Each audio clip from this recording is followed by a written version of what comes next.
તો જય માતાજી બધા મિત્રોને. તો આવી ગયા છે આપણે મેલડીમાના મંદિરે. ચોમાસામાં ભાઈ માતાજીના મંદિરે અહીંયા આવીએ ને મેં એટલે આમ અરમાન ખુશ થઈ જાય. એ રીતનું વાતાવરણ જો, હરિયાળી જોવો તમે ખાલી, ચારે બાજુ હરિયાળી એવી છે. અહીંયા આપણો સબૂતરો પાણીનો પરબ બતાવું હમણાં તમને આગળ. ચોમાસામાં કંઈક અલગ જ રોનક હોય મંદિરની. આ બાજુ આવતા હોય તો ભાઈ કોઈક આવજો, આંટો મારવા, આપણે દર્શન કરવા આવજો, મજા આવે એવું છે. 5 વાગ્યાનો સમય હોય ત્યારે ભાઈ ઘણા બેસવાવાળા માણસો હોય આપણે, તો મજા આવે એવું વાતાવરણ છે. અને કાલ તમને કીધું હતું કે આપણે ખાસ એક તમને સરપ્રાઈઝ આપવાની છે ને જવાનું છે આપણે એક જગ્યાએ. જે કામ માટે અહીંયા આવ્યા છે ગામડે, તો એ કામ માટે જવાનું છે. બપોર પછી જોઈજો, આપણે નવો બ્લોગ નાખશું. 7 વાગ્યા નવો શોર્ટ બનાવીને તમને આપી.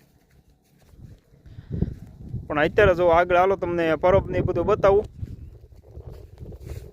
પછી ઝાડવા બતાવો. ઝાડવા ભાઈ અલગ રોનકમાં આવી ગયા છે. મંદિરનો દરવાજો બંધ કરવાનો ભૂલી ગયા, પહેલાં દરવાજો બંધ કરતા એવી. તો ભાઈ વરસાદ થઈ ગયો છે ચાલુ, તો જલ્દી ભાગવું પડશે, કારણ કે ઝીણો ઝીણો વરસાદ આવવા માંડ્યો છે.